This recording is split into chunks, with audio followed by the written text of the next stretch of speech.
যে 10টি পাপ মানুষকে নীরবে ধ্বংস করে দিবে। 1 নম্বর হলো মিথ্যা মানুষকে ধ্বংস করে দিবে।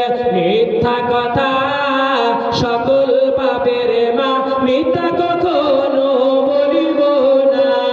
মিথ্যা কথা যে জন বলে কেউ তাকে বিশ্বাস করে, মিথ্যা বলা যাবে না। 2 নম্বর বন্ধুরে গীবত হলো কি? গীবত যে ব্যক্তি করবে ওই ব্যক্তি নীরবে ধ্বংস হয়ে যাবে। আমার মারে এইখানে আপনাদের আলোচনা আছে গভীর কান লাগান। পুরুষের চাইতে 95% মহিলারাই গীবত গায়ে বেশি কথা বলে, ঠিক না বেটি? তাইলে গীবত, আমার রাসূল গীবতের গুনাহ বোঝাইতে গিয়ে আমার রাসূল বলেছে গীবত হলো মরা ভাইয়ের গোশত খাওয়ার সমান কথা বলে, ঠিক না বেটি? আল গীবাত আশাদ্দু মিনাজ জিনা, গীবত ব্যভিচার থেকে মারাত্মক গুনাহ। গীবত, ব্যভিচার, জিনা। গীবত হলো পরের দোষ লাগালাগি, ব্যভিচার হলো বিচার একটা টাকা চোরে করছে আরেকটা, এটার নাম ব্যভিচার। তারপরে হলো জেনা, যেটা নারী পুরুষ ইডিশ পিডিশ কথা বলেন, ঠিক না বেঠি? এটা হলো জেনা। এই 3টা জিনিস থেকে মারাত্মক গুনাহ। তবে আমার ভাইয়েরা, যারা কোরআন অনুযায়ী বিচার করে না সেই সমস্ত মানুষরা হচ্ছে, আল্লাহ পাক নিজে কোরআনে বলছে ওয়ামান লাম ইয়াহকুম বিমা আনজালাল্লাহ ফাউলাইকা হুমুল কাফিরুন। যারা কোরআন অনুযায়ী বিচার করে না সেই সমস্ত মানুষগুলো হলো কাফের। আল্লাহ পাক আরো বলেন ওয়ামান লাম ইয়াহকুম বিমা আনজালাল্লাহ ফাউলাইকা হুমুল ফাসিকুন। আল্লাহ পাক আরো বলেন ওয়ামান লাম ইয়াহকুম বিমা আনজালাল্লাহ ফাউলাইকা হুমুল ফাসিকুন। আল্লাহ পাক বলে তারা জালেম, তারা কাফের, তারা ফাসিক। বলে নারায়ে তাকবীর, নারায়ে তাকবীর। মুইন ভাইয়ের আগমন, মুইন ভাইয়ের আগমন। সরারপাড়ের পক্ষ থেকে নারায়ে তাকবীর, নারায়ে তাকবীর। যুব সমাজের পক্ষ থেকে, যুব সমাজের পক্ষ থেকে, সরারপাড়ের পক্ষ থেকে নারায়ে তাকবীর।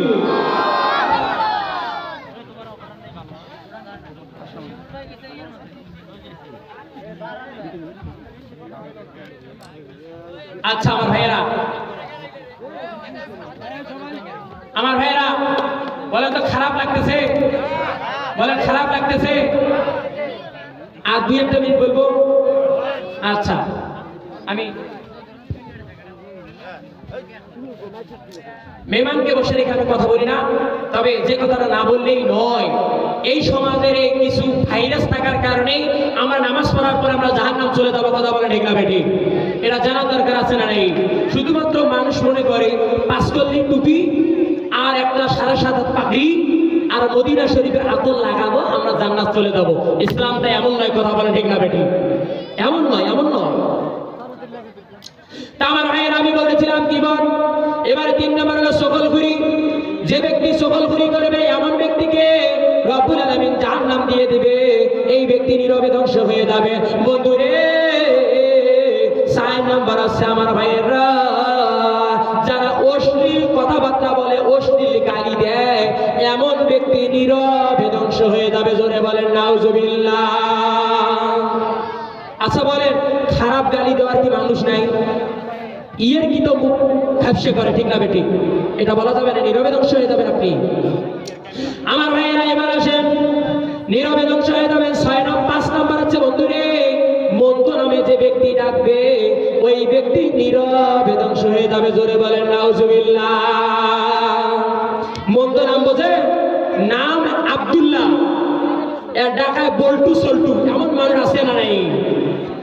নাম মনে করেন সাজেদা, এখন দেখবে যে ওই সাজে, এই মহিলাটা জাহান্নামী, ঠিক না বেঠিক?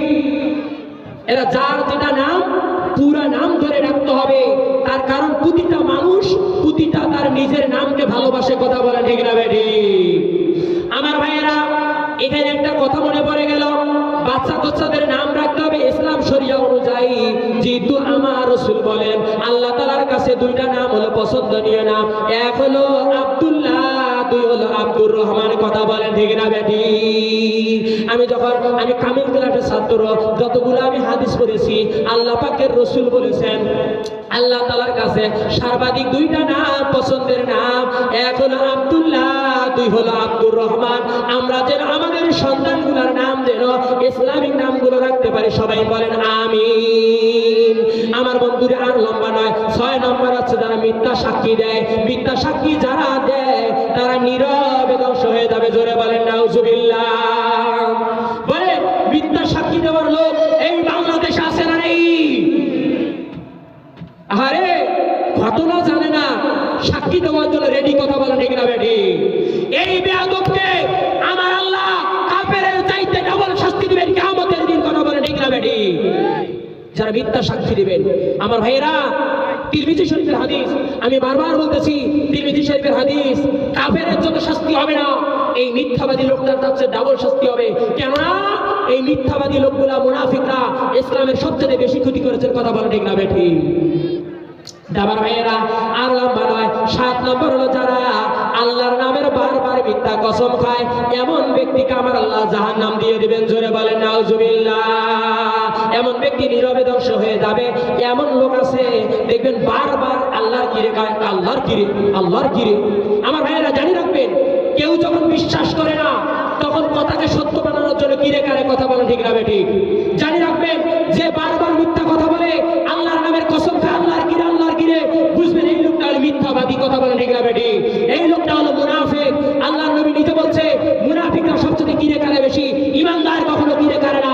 ইমানদার আল্লাহর উপরে বিশ্বাসী, কথা বলেন ঠিক না বেটি? যারা কিরে কারবে বেশি, বুঝবেন এই লোকটা মুনাফিক। যার আমি লম্বা করতে গেলাম না, এবারে আছেন 8 নম্বরে, যে মানুষগুলা মানুষকে খোঁটা দিবে, এমন নারী পুরুষ বিনা হিসাবে জাহান্নামে অল্প সময়ে ধ্বংস হয়ে যাবে, জোরে বলেন নাউজুবিল্লাহ। মায়েরা, গভীর কান লাগা, খোঁটা দেওয়ার মধ্যে আপনারা হলেন বড় প্লেয়ার। খালি মাত্র চাউল হওয়ার দিবেন, টাকা হওয়ার দিবেন, 2 দিন পর ঝগড়া বাজলে করবেন, ওই মোর বাড়ির না হলে তোর ফতেয়া, ঠিক না বেটি? টাকা হওয়ার দিবে আর কবে মই না হলে তোর ফতেয়া। এ মায়েরা, গভীর কান লাগাও, যদি তোমরা খোঁটা দেওয়ার জন্য কোনো জিনিস মানুষকে হওয়ার দাও, এ মায়েরা নিশ্চিত জানি রাখো তোমরা জাহান্নামী। এই কথা বলতে কি আমার আল্লাহ সূরা মাউনের মধ্যে আরেকটা আয়াত নাযিল করে দিয়ে আমার আল্লাহ বলেছেন যে ওয়ায়ামনাউন আল মাউন, কথা বলা ঠিক না বেটি? যারা নিত্য প্রয়োজনীয় জিনিসগুলো মানুষের ধার দেয় না, কিংবা ধার দিয়ে তারা উক্তি দেওয়ার জন্য চিন্তা ভাবনা করে, এমন লোককে আমার আল্লাহ বিনা হিসাবে জাহান্নাম দিয়ে দেবে, জোরে বলেন নাউজুবিল্লাহ। আমার ভাইয়েরা, গভীর কান লাগান। এবারে 10 নম্বর হচ্ছে যারা মানুষকে বেশি বেশি করে অভিসম্পাদ দেয়। কি দেয়? গদ্দোয়া দেয়, গদ্দোয়া। এই মায়েরা, আপনারা গদ্দোয়া বেশি দেন। আপনারা বলেন সন্তানদেরকে, কয় এই কালির পাটা দাঁড়ে তুই পরি করবো, ঠিক না বেটি? এ মা, যদি সন্তানকে গালি দাও, জেনে রাখো তুমি জাহান্নামী। তার কারণ হলো এই বারবার যারা অভিসম্পাদ দেয়, বদদোয়া করে, এমন নারী পুরুষ জাহান্নামী। কেননা আমার এই গভীর কান লাগাও, মেহমানকে আর কষ্ট দিতে আমি চাই না, 1-2 মিনিটের মধ্যে আমি শেষ করে দেবো। এ মায়েরা রে, তোমরা যে এই যে সন্তানগুলাকে তোমরা বদদোয়া দাও, তোমরা কি জানো তোমার জন্য কত ক্ষতিকর জিনিস এটা? এ মায়েরা, বিশ্ব নবীর কলিজার টুকরা হাসান ইবনে হুসাইনের ব্যাপারে ফাতেমা রাদিয়াল্লাহু তাআলা আনহা একদিন রাগান্বিত হয়ে বলেছিল, তোমরা জহরে আর কহরে তোমরা মারা যাবা। এ মায়েরা, গভীর কান লাগাও, সন্তানদেরকে বদদোয়া দেওয়া যাবে না, এই হাদিসটা তার প্রমাণ। এবারে বলেছে জহরে কহরে তুমি মারা যাবা। এই কথা বলার সঙ্গে সঙ্গে আমার আল্লাহ দোয়াকে কবুল করে নিয়েছে। জিবরাইল আলাইহিস সালাম নবীর কাছে প্রেরিত হয়েছে, হওয়ার পরে বলছে, ইয়া রাসূলুল্লাহ, ইয়া হাবিবাল্লাহ, নবী গো, কি আজীব ঘটনা নবীজি, আপনার কলিজার টুকরা হাসান ইবনে হুসাইন পৃথিবীর জমিনে আর বেশি দিন বেঁচে থাকবে না। নবীজি বলে, জিবরাইল, ইয়া কি জিবরাইল, হে ভাই জিবরাইল, তুমি আমাকে কি এমন ঘটনা শুনাইলা, আমার কলিজার টুকরা হাসান ইবনে হুসাইন জমিন থেকে চলে যাবে এই অল্প বয়সের ভিতরে? জিবরাইল বলে, নবী গো, এটা মায়ের দোয়ার ফসল। ইয়া রাসূলুল্লাহ, ইয়া হাবিবাল্লাহ, হাসান ইবনে হুসাইন দুই ভাই দুষ্টামি করতেছিল। এমন অবস্থায় মা ইয়ের গীতে এমনি আনন্দের সুখে বলেছিল যে তোমার জহরে আর কহরে মরে যাবা, কিন্তু আমার আল্লাহ দোয়াটাকে কবুল করে নিয়েছে। এখন তোমার আদরের নাকি হাসান ইবনে হুসাইন পৃথিবীর জমিনে আর বেশি দিন বেঁচে থাকবে না। তার প্রমাণ কি? ইয়া রাসূলুল্লাহ, ইয়া হাবিবাল্লাহ, নবী গো বেশি কিছু বলতে পারলাম না, আল্লাহ আমাকে জানাই দিয়েছে আর বেশি দিন তুমি থাকবা না। আমার রব্বুল আলামিন এবার জিবরাইলের মারফতে আরেকবার আয়াতটা নাযিল করে দিয়ে জানাই দিয়েছে। আমার ভাইয়ের আয়াতটার সময় নাই, মেহমান বসে রেখে কথা বলাটা বেয়াদবি, গভীর কাল লাগান মারে মা। এবার জানাই দিয়েছে হাসান ইবনে হুসাইন আর পৃথিবীর মধ্যে আর বেশি দিন বেঁচে থাকবেন না। আমার নবী বলে জিবরাইল রে কিভাবে আমি এটা বুঝবো? জিবরাইল আমিন বলেন ইয়া রাসূলুল্লাহ, ইয়া হাবিবাল্লাহ, নবী গো আমার আল্লাহ তাআলা এটাকে বোঝানোর জন্য জানিয়ে দিয়েছে।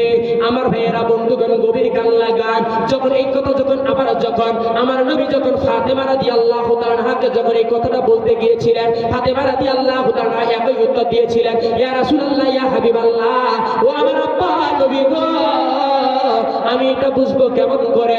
তখন আমার নবী বলেছিল, সবটাকে বলতেছি গভীর কান লাগান আমার বন্ধু রে, আমার নবী বলেছিল ইয়া মা ফাতেমা, তুমি যদি এটা জানতে চাও তোমার সন্তান আর পৃথিবীর জমিনে আর বেশি দিন বেঁচে থাকবে না। ফাতেমা রে তুমি দুইটা পাত্রে